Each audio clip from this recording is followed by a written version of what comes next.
감사합니다. 오늘 우리가 함께 나눌 말씀은 시편입니다. 시편 23편 1절에서 6절까지입니다. 시편 23편 1절에서 6절까지 말씀입니다. 제가 가진 성경은 신약 성경 818페이지입니다. 시편 23편 1절에서 6절까지입니다. 원래는 고린도후서 3장을 우리가 함께 나눠야 하는데 제가 좀 더 연구하고 다음 주에 그 뒤에 부분이 고린도후서가 쉽지 않더라고요. 그래서 어저께 설교 준비를 이제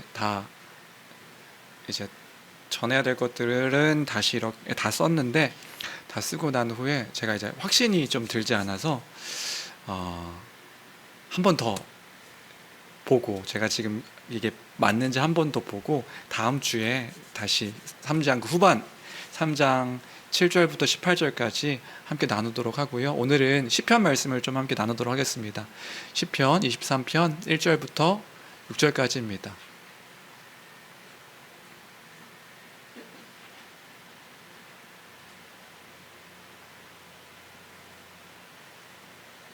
함께 읽겠습니다. 함께 읽습니다. 시작.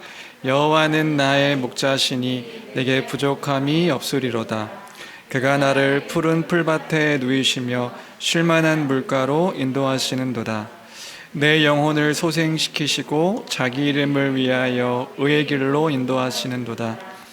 내가 사망의 음침한 골짜기로 다닐지라도 해를 두려워하지 않을 것은 주께서 나와 함께 하심이라. 주의 지팡이와 막대기가 나를 안위하시나이다. 주께서 내 원수의 목전에서 내게 상을 차려주시고 기름을 내 머리에 부으셨으니 내 잔이 넘치나이다. 내 평생의 선하심과 인자하심이 반드시 나를 따르니 내가 여호와의 집에 영원히 살리로다. 아멘. 여호와는 나의 목자시니 내게 부족함이 없으리로다. 그가 나를 푸른 풀밭에 누이시며 쉴만한 물가로 인도하시는도다. 네, 우리가 오늘 함께 살펴본 말씀 시편 23편인데요. 우리에게 시편 23편만큼 많이 고백되어지고 찬양되어지고 또 사랑받는 시도 없을 것 같습니다. 제가 예전에 하루는 나를 잡아서요, 이 시편 23편으로 이제 만들어진 찬양이 몇 곡이나 되나 이것을 한번 검색해 본 적이 있습니다. 검색해 봤는데 제가 확인한 것만 10개. 근데 10개 더 되는 것 같아요. 여러분들도 시편 23편으로 이제 부르신 찬양이 많으시지요. 제가 사실 이것을 이번 주에 하려고 했던 건 아닌데 한 주 동안 또 고백되어진 찬양이 23편이어서 금요일날 제가 뭐 하나 이렇게 올렸잖아요. 그 찬양이 좀 그건 이제 또 제가 알고 있던 찬양과 다른 찬양이어서 뭐였죠? 여호와 나의 목자 내가 처음 들어보시죠? 부족함 옛날 찬양이더라고요. 그것도 있고 오늘 우리가 부르려고 했던 여호와는 나의 목자시니 이것도 있고 여호와는 나의 목자시니 이 찬양도 있고 여호와는 나의 목자시니 찬양도 있고 또 있어요. 되게 많아요. 그만큼 사랑받는 찬양이 시편 23편이지요. 이렇게 시편 23편을 찬양으로 부르는 것을 우리가 좋아합니다. 왜 이렇게 좋아할까요? 그만큼 우리에게 위로가 되고 큰 힘이 되는 시이기 때문에 그런 것이겠지요. 여호와께서 나의 목자가 되셔서 인도하신다는데 그것만큼 힘이 되고 또 위로가 되는 그런 시가 또 있을까? 어디 있겠습니까? 그러니까 이 시편 23편을 많이 암송하고 또 고백하는 것이지요. 이 시편 23편의 저자 다윗도 그 하나님을 기억하며 그 감격에 젖어서 이 시를 쓰지 않았나 생각이 됩니다. 왜냐하면 곳곳에 그 감격과 감사가 묻어나 있는 거예요. 23편을 읽으면 그 다윗, 이 저자 다윗도요, 그 감격과 감사가 묻어나고 있는 것을 볼 수 있습니다.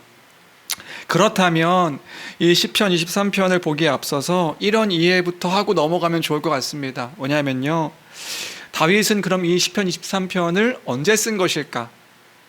이 시편을요, 23편을 언제 썼을까요? 어떤 시점에서, 어떤 상황 속에서 이 시편 23편을 쓴 것일까? 시편 23편이 쓰여진 시기에 대해서는요, 학자마다 조금 다르더라고요. 그러니까 학자마다 견해가 좀 다릅니다. 언제 쓰였는가. 근데 크게는 두 부류로 나눠지는 것을 볼 수 있었습니다. 두 부류로요. 혹시나 하는 마음에 지거나, 거기 서연이랑 앉아 있는데 장난치면 안 되겠죠, 그렇죠? 혹시나 하는 마음에, 다윗이 누군지는 알고 있죠. 다윗이 누구죠? 다윗은 이스라엘의 두 번째 왕이 다윗이죠. 우리 구약의 배경이 되는 이스라엘의 두 번째 왕이 다윗입니다. 첫 번째 왕은 사울이고요. 그리고 다윗이 왕이 되기 전에 직업은 뭐였냐면 목동이었습니다. 목동. 예. 그런 거는 우리가 좀 상식적으로 알고 있죠. 여하튼 이 시의 저작 시기에 대해서 한 부류의 신학자 그룹은 이렇게 얘기합니다. 다윗이 왕이 되고 나서 쓴 시가 시편 23편이다.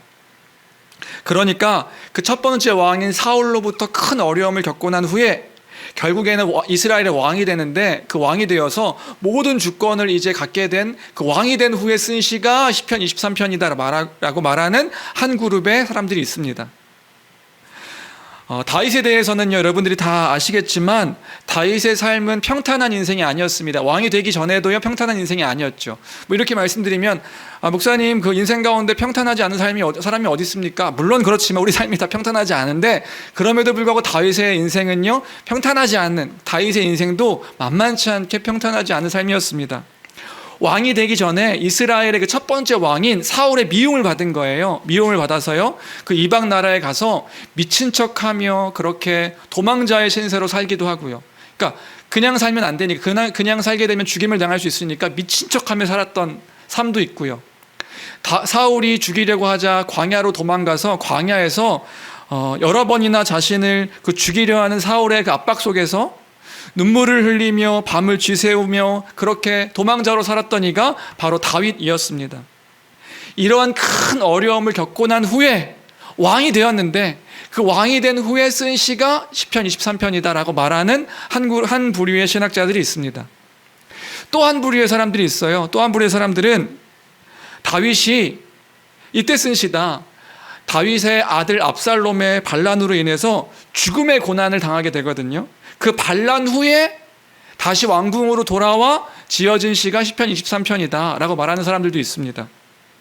그러니까 다윗은요, 왕이 된 후에도 평탄한 삶이 아니었어요. 왜요? 자신의 사랑하는 아들 압살롬이요, 아버지 다윗을 죽이겠다고 반란을 일으켰거든요. 그래서 왕궁에서 쫓겨나 도망자의 신세가 되었습니다. 또 한 번 도망자의 신세가 되었어요. 그래서 광야에서 또 한없는 그 눈물을 흘리며 그 어려움을 겪어야 했던 시간들이 있었던 거죠. 상상해 보시겠어요? 상상이나 되십니까? 자신의 사랑하는 아들이요, 아비를 죽이겠다고, 자기 아들이요, 아빠를 죽이겠다고 반란을 일으킨 거예요. 그래서 모든 것들을 다 빼앗겨 가지고요, 광야로 도망치게 됩니다. 다윗이 받았을 상처가 얼마나 컸을까요? 제가 저의 아들, 아니요, 어쨌든 그게 너무 컸을 것 같아요. 그 사랑하는 나라를 잃는 것도 슬픈 건데, 자신이 왕인데 나라를 잃는 것도 슬픈 거지만요, 자신의 사랑하는 아들을 잃는 그 슬픔이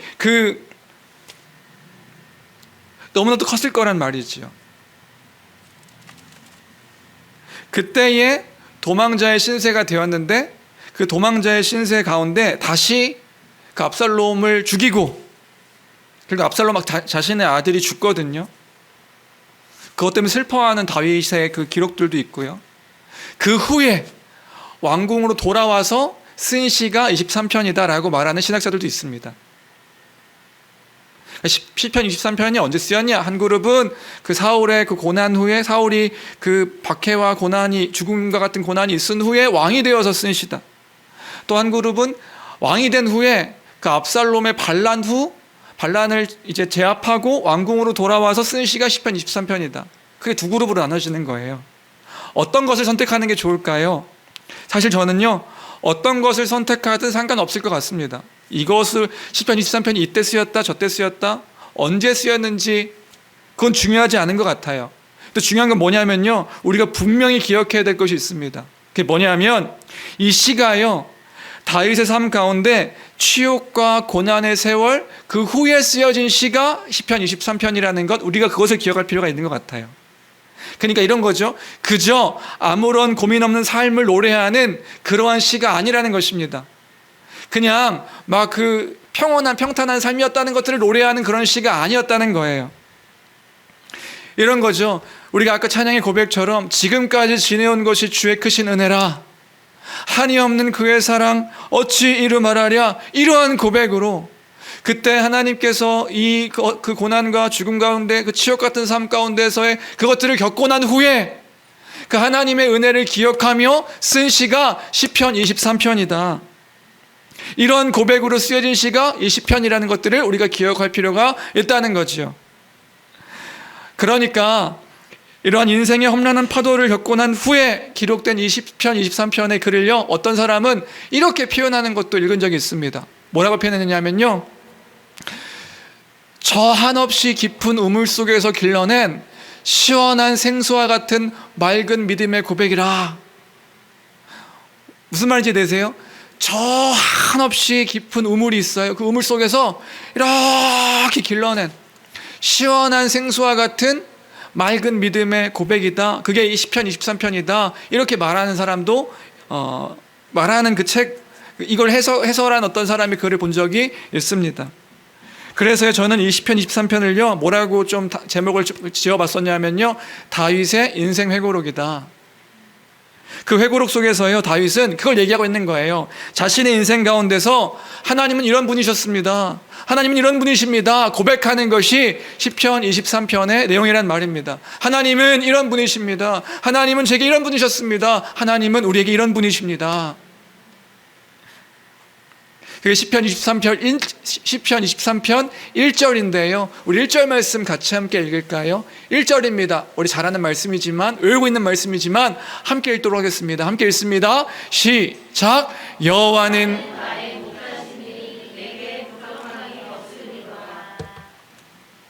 네, 그 후에 쓴 글이라고요. 뭐라고요? 여호와는 나의 목자시니 내게 부족함이 없습니다. 그러한 일들이 있은 후에 기록하고 있는 거라고요. 여호와는 나의 목자시니 내게 부족함이 없습니다. 여러분이 만약에 다윗이 되어서 이 시를 기록한다면, 이 찬양을 읊조린다면 여러분들은 어떤 마음으로 고백할 것 같으세요? 그 모든 것들을 겪고 난 후에 다윗이 쓴 시라고 한다면 여러분들은 어떤 마음으로 이 시를 읊조릴 것 같으신가요? 어떤 마음으로 이 찬양을 고백할 것 같으세요? 지난 날을 회상하며 이 시를 기록한다면요, 또 읊조렸다면요, 저는 감히 그 다윗이 되보건데 다윗이요, 울먹이면서 그 시를 적지 않았을까. 그때를 기억하며 이 시를 썼다면, 여호와는 나의 목자시니 내가 부족함이 없으리로다. 분명히 지금 시편 23편 속에 다윗은요, 이스라엘의 전무후무하던 왕, 그 이스라엘을 호령하던 권위를 갖고 권세를 가진 왕으로서 지금 자신을 표현하고 있는 것이 아닙니다. 하나님 앞에서 뛰어노는 한 마리의 어린 양으로 자신을 표현하며 그렇게 이야기하고 있는 것이지요. 여호와가 나의 목자 되시고 그분은 나는 그분의 양이기에 내가 부족함이 없습니다. 나에게 결핍함이 없습니다. 여호와는 나의 목자이시고 나는 그분의 양이기에 나는 부족함이 없습니다. 나는 결핍됨이 없습니다. 주 안에 사랑하는 성도 여러분, 이 고백이 저와 여러분의 고백이 되기를 주님의 이름으로 축원합니다. 여호와는 나의 목자이시니 나는 그분의 양이니 나는 부족함이 없습니다. 나는 결핍됨이 없습니다. 그 고백이 우리의 고백이 되었으면 좋겠어요. 그러면 왜 부족함이 없는가? 왜 지금 다윗은 부족함이 없다고 고백하는가? 시편 23편을요 크게 세 장면으로 이렇게 구분할 수 있습니다. 시편 23편을 보면요, 크게 세 장면들이 이렇게 장면으로 그것들을 이제 이유를 설명하는 것을 볼 수 있는데요, 오늘은 시간 관계상 하나만 나누려고 합니다. 그게 뭐냐면요, 첫 번째 이유, 여호와는 나의 왜 부족함이 없는가? 내가 부족함이 없습니다. 목자이셔서 부족함이 없습니다. 왜 부족함이 없는가? 첫 번째 이유를 2절에서 말하고 있는 거예요. 우리 2절 말씀 같이 함께 읽어볼까요? 2절 같이 읽겠습니다. 시작.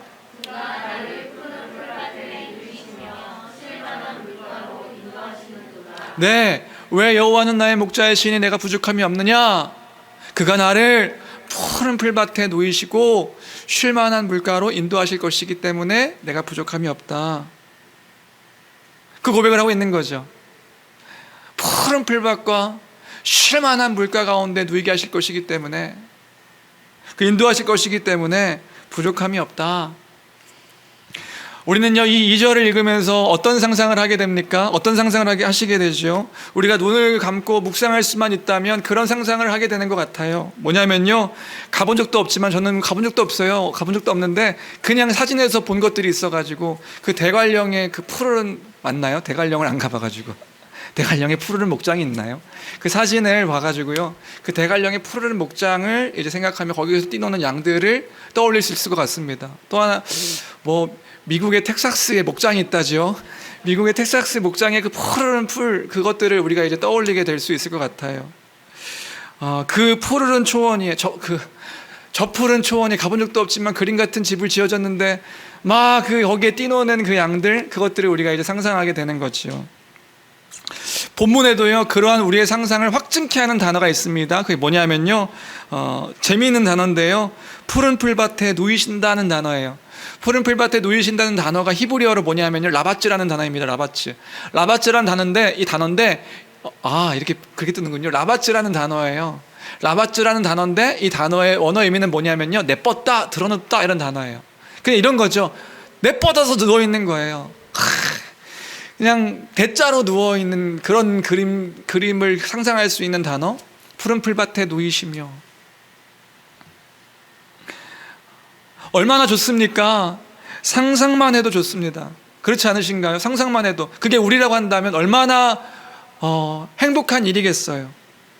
우리를 생각하면 그렇게 편히 쉬고 있는 나를 상상할 때요,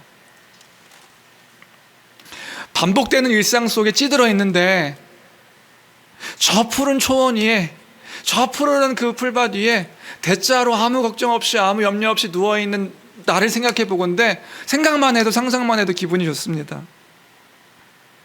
학생들은 학업에 찌들어 있고, 직장인들은, 사업하는 사람들은 그 사업하는 그 일들로 인해서 막 찌들어 있고, 가정의 일, 가정 가운데서의 이놈의 자녀의 문제, 부모의 문제, 또 상황의 문제, 이런 문제들이 널려 있는데 거기에 찌들어가지고 걱정과 근심이 막 가득한데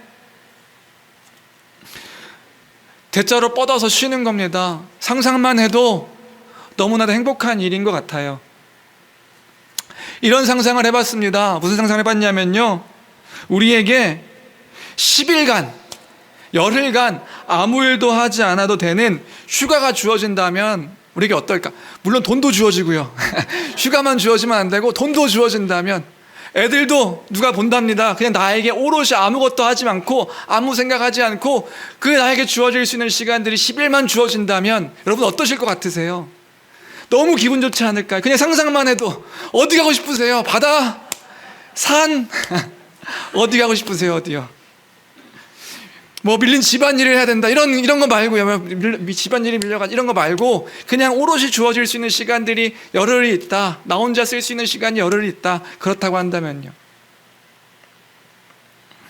저는 그런 시간이 주어진다면 아무 생각 안 하고, 아무 걱정 안 하고, 그래, 뭐 하지? 한번 상상해 봤어요. 아무 일도 하지. 그러니까 요즘에 저희 딸이 그렇게 이야기해요.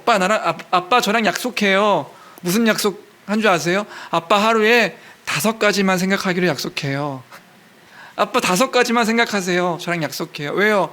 딸이 보기에도 뭔가 생각이 많은가 봐요. 제가 5가지만 생각하기로 약속해요. 아빠 5가지 넘어가면 머리가 터질 것 같아요. 뭘 생각하고 있으면, 아빠 저랑 약속한 거 잊지 않으셨죠? 5가지만 생각하기로 한 거 잊지 않으셨죠? 딸아, 5가지만 생각할 수 없단다. 근데 10일이 주어진다면. 상상해 봤습니다. 예전에 저 전주에 학생들하고 놀러 간, 그 비전 트립 간다고, 졸업여행인 것 같아요. 전주에 갔는데 큰 숲이 있거든요. 그런 큰 숲에 그 데크가 있었어요. 데크. 그 나무가 펼쳐져 있는 그 숲 안에 데크가 있어가지고, 거기 누워서 아무 생각 안 하고 그냥 가만히 아니 거기 해먹이 딱 달려 있었으면 좋겠다. 그 해먹에 누워가지고 그냥 이렇게 누워 있어도 너무 행복할 것 같다. 그것도 좋겠더라고요. 제가 근래에 제주도 갔다 왔거든요. 제주도 갔는데요, 그것만 해도 너무 좋더라고요. 그냥 걷는 거예요. 하염없이 바다를 보고 걷는 거죠. 바다를 보면서 걸으면서요, 제가 뭐 했냐면요, 걷는 거예요. 걸으면서 바다 보면서 너무 바다가 제주바다가 이뻐요. 제주바다가요 보면서 찬양하고, 하나님께서 주신 자연을 찬양하고, 힘들면 앉아서 기도하고, 하나님 감사합니다 막 이런 적이 있습니다. 기도. 시간이 된다면 그냥 하염없이 걸으면서 기도하고 찬양하고 그래도 좋겠다.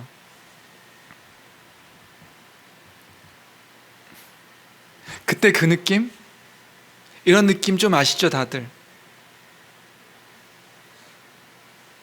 우리 2절을 읽으면서 그런 삶을 생각한단 말이지요.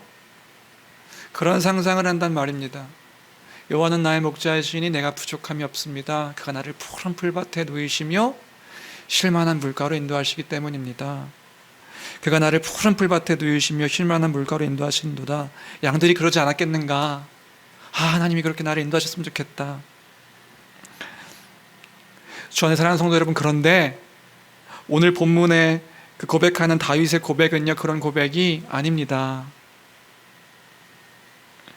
이런 그림과 상상은 사실 시편 23편을 우리의 시각으로 바라보기 때문에 오는 착각입니다. 이게 무슨 소린가? 이게 무슨 소리냐면요, 저도 이스라엘에 가보지 않아서 몰랐는데요, 책을 보고 안 거예요. 뭐냐면 이스라엘의 그 푸른 초장은 우리가 생각하는 그런 푸른 초장이 아니라는 거죠. 그 대관령 목장의 푸른 풀밭, 그 텍사스 목장에, 텍사스 가본 적도 없는데 그 푸른 그 풀밭이 아니라는 겁니다. 무슨 말이냐 하면 이스라엘은요, 비가 내리지 않는 지역이래요. 이스라엘은 우기와 건기가 있는데, 건기에는 4월부터 10월까지가 건기인데요, 비가 오지 않는데요. 비가 오지 않아서 그 메마른 땅에 푸른커녕 바짝 마른 돌멩이가 그 나뒹굴어 다니는 그 땅이 그 이스라엘 땅이라고 합니다. 이스라엘이 그런 모습이래요. 이제 우기가 되어서 비가 옵니다. 비가 오더라도 그 비가 오면 이 푸른 풀들이 자라긴 하죠. 근데 비가 온 후에 태양이 너무 뜨거워서요, 비가 온 후에 그 풀이 자라났더라도 그 햇볕이 며칠 동안 내리쬐면 다시 말라버리는 그 땅이 이스라엘 땅이라고 합니다. 그럼 어떻게 될까요? 우리가 상상하는 그 푸르른 풀들이 사방천지에 돋아나는 것이 아니라 그 풀은요, 듬성듬성 나는 땅, 그 땅이 그 다윗이 말하던 그 이스라엘 땅의 모습이라는 것이지요. 그래서요, 이스라엘을 그 성지순례로 건기에 갔다 오셨던 분들이요, 실망하시는 분들이 그렇게 많대요. 왜요? 가이드가 이렇게 얘기하는 거죠. 여기가 그 다윗이 얘기했던 그 시편 23편의 배경입니다. 그럼 너무 초라한 땅이어서요, 그 풀이 없는 땅이어서요, 풀이 없는 땅이어서 그렇게 실망한다고 해요. 이게 그 푸르른 초원이라고? 물론 우기에 가면 그 풀들을 볼 수 있게 되긴 하지만요. 그러면 여러분 잘 생각해 보십시오. 다윗이요, 지금 이 시편 23편을 통해서 말하고 싶은 것은 무엇일까요? 뭘 말하고 싶었던 걸까요? 지금 다윗은요, 그 푸르른 풀과 그 쉴만한 물을 얘기하려고 하는 것이 아닙니다. 지금요, 그런 곳에서의 목자와 양의 관계를 다윗은 지금 말하고 싶은 거예요.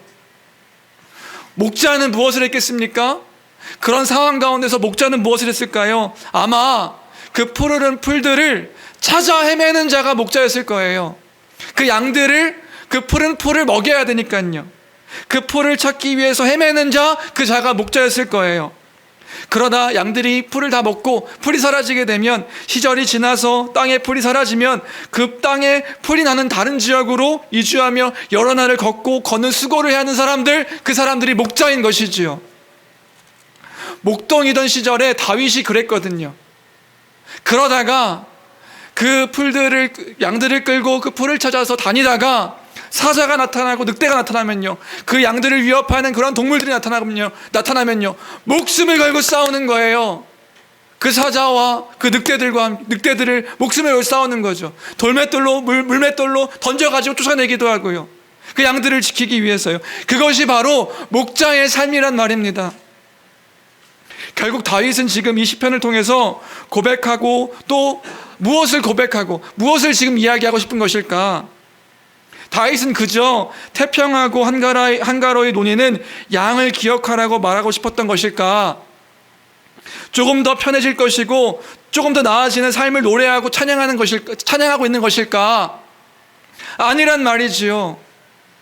뭘 지금 이야기하고 싶은 거냐 하면, 뭘 지금 노래하고 있는 것이냐 하면, 목자 되셔서 양들을 이끄시는 여호와 하나님을 찬양하고 있는 것이란 말입니다. 그 하나님이 나와 함께 하시니 내가 부족함이 없습니다. 지금 다윗의 방점은 어디냐면요, 하나님은 여호와는 나의 목자시다. 여기가 방점이라고요. 푸른 풀과 쉴만한 물이 방점이 아니라 여호와는 나의 목자이시니 내가 부족함이 없습니다. 왜? 그가 나를 인도하실 것이기 때문에 부족함이 없습니다. 그런 거예요. 지금은 풀도 보이지 않고 물도 보이지 않습니다. 메마른 땅 같은데, 아무것도 없는 것 같은데, 아무것도 없는 메마른 땅인데, 아무것도 없어 보이는데 뭐가 보이는 거예요? 목자가 보이는 거예요. 목자가 계시니까, 내게 목자가 계시니까 내가 부족함이 없습니다. 결핍함이 없습니다. 그가 나를 인도하실 것이기 때문에, 그가 나를 푸른 풀밭으로, 지금 눈앞에는 풀도 보이지 않고 물도 보이지 않고 아무것도 보이지 않을 수 있는데 앞에는 목자가 있으니까 그만 따라가면 되니까, 그가 초장들로 이끄실 것이고 물들로 이끄실 것이기에 내가 그것을 믿기에 내가 부족함이 없습니다. 그가 나와 동행하실 것이기에 나는 그와 동행하기에 부족함이 없습니다. 결핍됨이 없습니다. 나의 삶이 결핍됨이 없습니다. 그가 나를 인도하실 것이기 때문에. 그럼 지금 다윗이 노래하는 것은 뭐죠? 다윗이 찬양하는 것은 뭐죠? 하나님과 동행함입니다. 하나님과 동행함. 하나님과 동행함을 믿는 것. 이것이요, 믿는 신자로서의 가장 큰 매력입니다. 어떤 목사님의 표현처럼 가장 큰 매력입니다. 여러분, 세상에서요, 우리는요, 세상 사람들과 똑같은 것들을 경험합니다. 똑같은 일들을 경험해요. 뭐요? 두려움과 시험과 환난을 만납니다. 그렇죠. 넘기 힘든 고난을 겪습니다. 실패를 맛봅니다. 사람에게 배신을 당하기도 하고 여러 질병과 어려움을 겪기도 합니다. 세상 사람들과 신자가요, 똑같은 일들을 경험한단 말입니다. 세상 사람들이 겪는 일들을 신자가 안 겪습니까? 아니요, 아니던데요. 신자는 그런 일들을 다 피해갑니까? 믿는 사람들은 다 피해가던가요? 아니더라고요. 믿음이 없어서 그런 걸까요? 내가 믿음이 연약해서, 믿음이 작아서, 의심해서 그런 걸까요? 아니더라고요. 믿음이 있을 때도 그런 일들이 있을 수 있고 없을 때도 그런 일들이 있더라고요. 물론 우리의 잘못으로 하나님의 징계를 받을 때도 있지만, 그렇지 않아도, 그렇게 우리가 잘못을 하지 않은 그때에도 우리에게 세상 사람들과 똑같은 일들이 우리에게 몰려오더라고요. 그럼 우리는 어떡합니까? 우리는 어떡하지요? 낙심하고 절망하는 것으로 끝납니까? 아니지요. 그때 이 고백이 우리의 고백이 되어야 될 줄로 믿습니다. 여호와는 나의 목자이시다. 여호와는 나의 목자이셔서 내게 부족함이 없다. 내게 결핍됨이 없다. 왜? 그가 나를 인도하시니까. 아멘. 그가 나를 인도하시니까. 아멘. 지금은 아무것도 보이지 않지만, 풀도 보이지 않고 물도 보이지 않고 아무것도 보이지 않지만, 그 푸른 풀밭으로 쉴만한 물가로 인도하실 것이기 때문에, 그 다윗의 지금 방점은 하나님 여호와는 나의 목자이시다라는 것입니다. 그것을 고백하는 저와 우리가 되길 주님의 이름으로 축원합니다. 그 고백이 다윗이 지금 노래하는 고백의 내용이란 말이지요. 다시요, 우리는 많은 그리스도인들이요, 신앙에 대해서 착각을 합니다. 무슨 착각을 하냐면, 예수 믿는 사람, 하나님을 따르는 사람, 그런 사람은요, 뭔가 만능이 될 거라고 생각하는 거예요. 형통할 거라고만 생각하는 거예요. 하나님의 능력을 입으면 부해져야 될 걸로 생각하는 거예요. 아무런 시련과 환난이 닥치지 않을 것이라고 생각합니다. 자녀는 잘 되고 성공하며 모든 일들은 잘 되어져야 될 것으로 생각합니다. 그게 복이라고 생각하지요. 더 나아가서요, 가난과 질병과 환난이 해결될 거라고 생각합니다. 두려움이 없어야 된다고 생각합니다. 슬픔도 없어야 된다고 생각합니다. 그런 막연한 기대로 신앙을 이어가시는 분들이 참 많더라고요. 그런데요, 그것은 신앙에 대한 오해입니다. 주 안의 사랑하는 성도 여러분, 예수 잘 믿는 사람은 죽음과 같은 질병에 걸릴까요? 안 걸릴까요? 네, 걸릴 수도 있고 안 걸릴 수도 있습니다. 또 걸리기도 합니다. 그렇다면 그 질병에 그 신자들은 두려워할까요? 두려워하지 않을까요? 예수 잘 믿는 사람은 당장에 닥친 사업에 성공할까요? 실패할까요? 성공할 수도 있고 실패할 수도 있습니다. 그런데 실패 속에서 그 절망감을 느낄까요? 느끼지 않을까요? 절망감을 느낄까요? 아니면 행복할까요? 예수 잘 믿는 사람은 눈앞에 보이지 않는 현실 속에서 고민할 때에 답답할까요? 기쁠까요?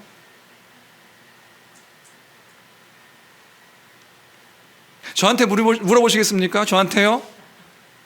정일국 목사는 삶에 대한 고민이 있습니까? 없습니까?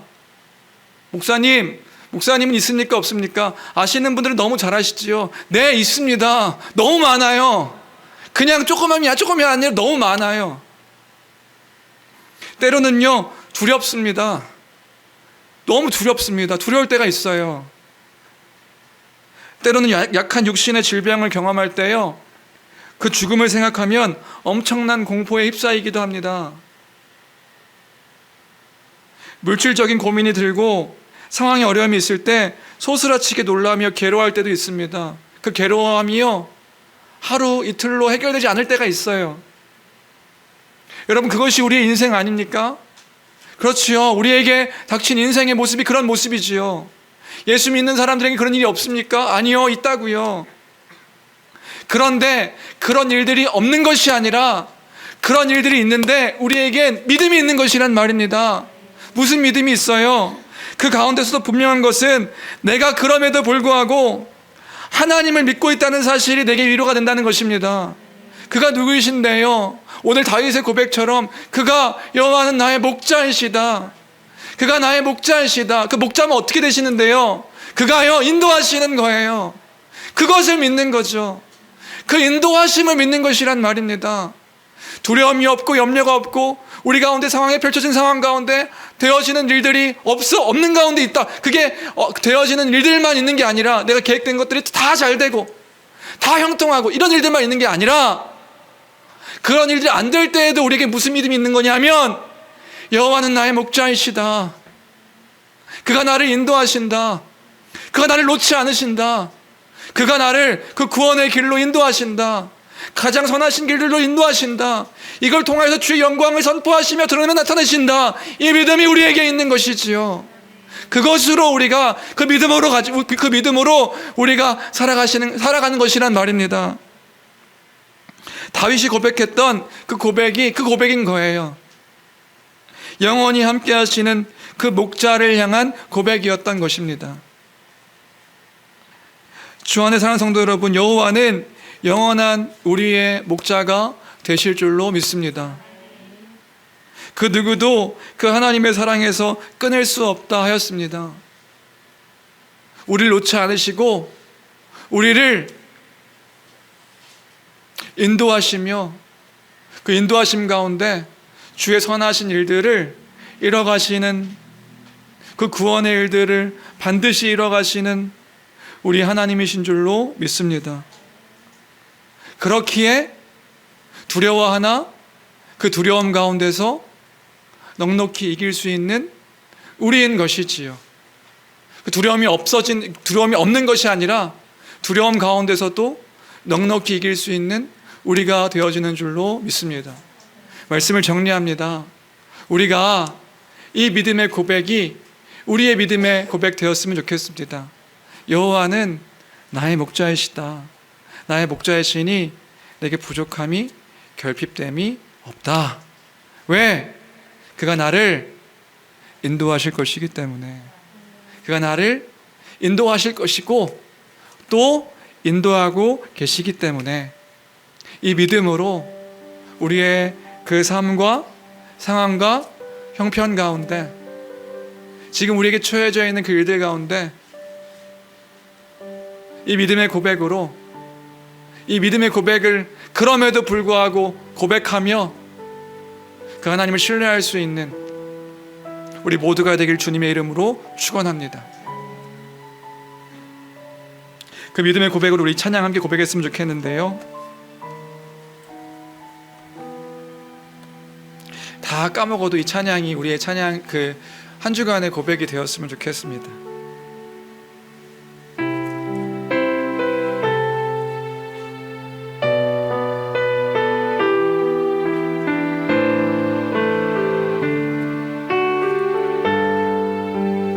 여호와는 나의 목자시니, 여호와는 나의 목자시니 내가 부족함 없으리. 푸른 초장에 누이시며 나를 쉴 만한 물가로 오 주께서 인도하네. 내가 음침한 골짜기라도 두려워하지 않음을 주께서 나와 함께 하시며 나를 안위해 주시네. 오 주께서 인도하네. 그 손길로 인도하네. 따스한 손길로 인도해. 언제든지 어디서나 편치 않고 사랑해. 그 손길로 인도하네. 따스한 손길로 인도해. 두려움 없고 실패 없네. 주의 사랑 나의 사랑. 주님 자비로움과 주님 자비로움과 선하심 평생 나를 따르리니. 내가 여호와 집에 거하리. 영원히 주 찬양해. 오 주께서 인도하네. 그 손길로 인도하네. 따스한 손길로 인도해. 언제든지 어디서나 편치 않고 사랑해. 그 손길로 인도하네. 따스한 손길로 인도해. 두려움 없고 실패 없네. 주의 사랑 나의 사랑. 우리 마지막으로 그 손길로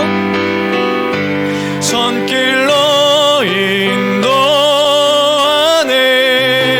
따스한 손길로 인도해. 언제든지 어디서나 편치 않고 사랑해. 그 손길로 인도하네.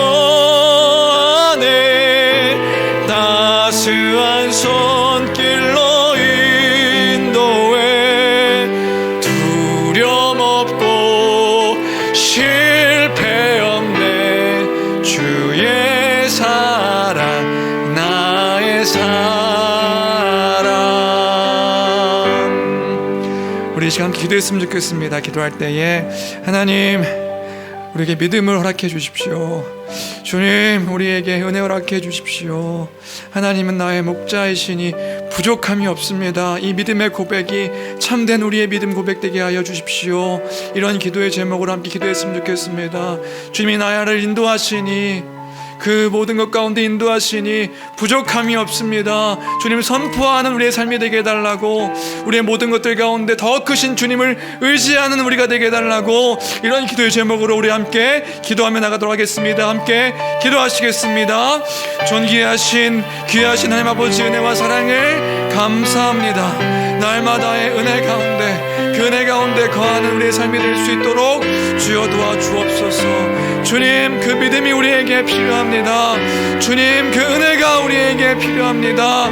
하나님 아버지, 그 모든 것들 가운데 아무것도 보이지 아니하는 상황 가운데서도 주님, 우리가 우리의 그 목자 되시는 주님을 바라보게 허락하여 주옵소서.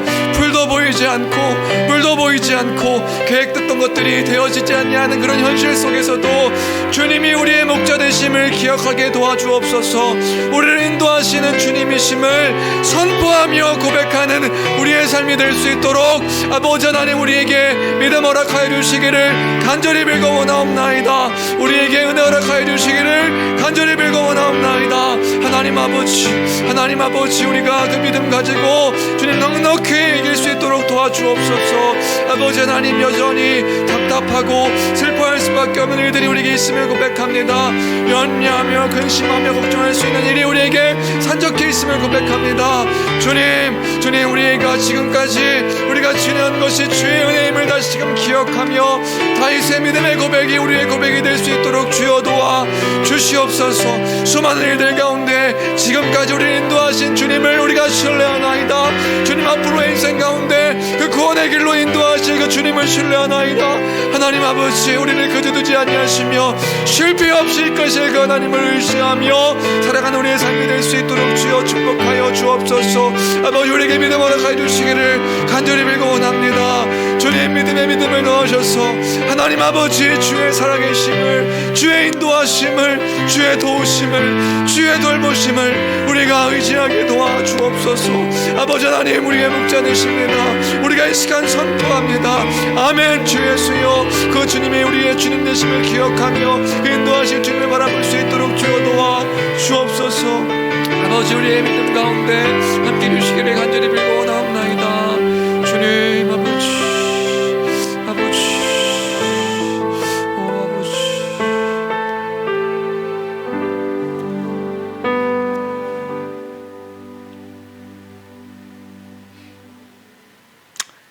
하나님 아버지, 감사합니다. 날마다 주님, 우리를 돌보시며 우리를 지키시며 우리를 보호하시며 우리 가운데 가장 선하신 것들로, 선한 것들로 베푸시며 일용할 양식을 주시고 주님, 날마다 우리의 죄를 사하시며 주의 나라를 소망케 하시니 주님 감사합니다. 주님, 우리가 이 주의 인도하심을 보게 허락하여 주옵소서. 우리의 눈이 이 땅에 머물러 주님 처해져 있는 상황 가운데 낙심하고 절망하는 것으로 끝나지 않게 하시고 주님, 우리를 인도하시는 목자 되신 주님을 바라봄으로 그 양된 우리가 주님, 아무것도 보이지 않지만 그 목자 되신 주님 따라가는 삶이기에 부족함이 없습니다 고백할 수 있는 주님, 우리의 삶이 될 수 있도록 축복하여 주옵소서. 우리에게 믿음 허락하여 주시기를 간절히 빌고 원합니다. 주님, 그 은혜 허락하여 주시기를 간절히 빌고 원합니다. 그 은혜 가운데 거하며 살아가는 우리 되게 허락하여 주옵소서. 영원하신 주님을 우리가 목도하며 나갈 수 있도록 축복하여 주옵소서. 함께 하시는 주님, 함께 하실 주님 믿고 감사드리며 귀하신 우리 주 예수 그리스도 이름으로 기도합니다. 아멘.